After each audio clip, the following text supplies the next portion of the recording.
নমস্কাৰ, মোৰ নাম শ্ৰী তনিশ চেত্ৰী। তুমি এবাৰ হাইস্কুল শিক্ষান্ত উত্তীৰ্ণ হৈছে? হয়। কেনেকুৱা ৰিজাল্ট? মোৰ ডিষ্টিংশ্যন 86.83% আছিলে। মা দেউতা বহুত কষ্ট কৰি মোক পঢ়াইছে। মই এতিয়া ডিষ্টিংশ্যন পাছ কৰিলোঁ, তাৰ কাৰণে মই সুখীও, কিন্তু আৰু অকণ কষ্ট কৰাহেঁতেন মই আৰু ভাল ৰিজাল্ট কৰিব পাৰিলোহেঁতেন। তাতে মই আৰু ভৱিষ্যতে আৰু ভাল ৰিজাল্ট কৰিব পাৰোঁ, তাকে মই আশা কৰিছোঁ। ভৱিষ্যতলৈ কি হোৱা মন তোমাৰ? মোৰ চিকিৎসক হোৱাৰ মন।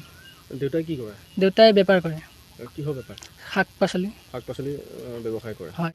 মই কওঁ তেওঁলোকে যিমান কষ্ট হ'লেও নিজৰ কষ্টৰে পঢ়িলে ভাল ৰিজাল্ট কৰিব পাৰিব, সেইটোকে কওঁ।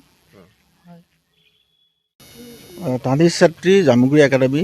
মই প্ৰধান শিক্ষক। মোৰ বিদ্যালয়ৰ পৰা 87% নম্বৰ লৈ ডিষ্টিংশ্যন সহ উত্তীৰ্ণ হৈছে 5টা বিষয়ত 3 নম্বৰ। আমি অপানন্দিত। এগৰাকী শিক্ষকৰ কাৰণে ছাত্ৰৰ সাফল্য আটাইতকৈ ডাঙৰ জীৱনৰ আনন্দ। গতিকে সি সৰুৰ পৰাই ব্ৰিলিয়েণ্ট ষ্টুডেণ্ট আছিলে। 2-এটা বিষয়ত অলপ ভবাতকৈ নম্বৰ কম পাইছে, কিন্তু আমি আশা ৰাখিছোঁ অনাগত জীৱনত সি নিজকে সমাজৰ এজন ভাল ব্যক্তি হিচাপে প্ৰতিষ্ঠা কৰিবলৈ সক্ষম হ'ব, সততাৰ নিষ্ঠাৰে।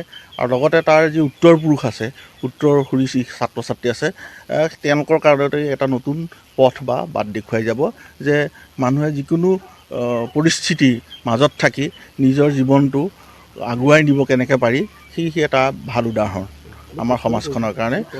যথেষ্ট কষ্টৰে পঢ়িছে। আমাৰ ফালৰ পৰা আমি পাৰ্যমানে সহায় সাৰথিও আগবঢ়াইছোঁ। ইমান টিউশ্যনৰ তেওঁৰ ব্যৱস্থা নাছিলে।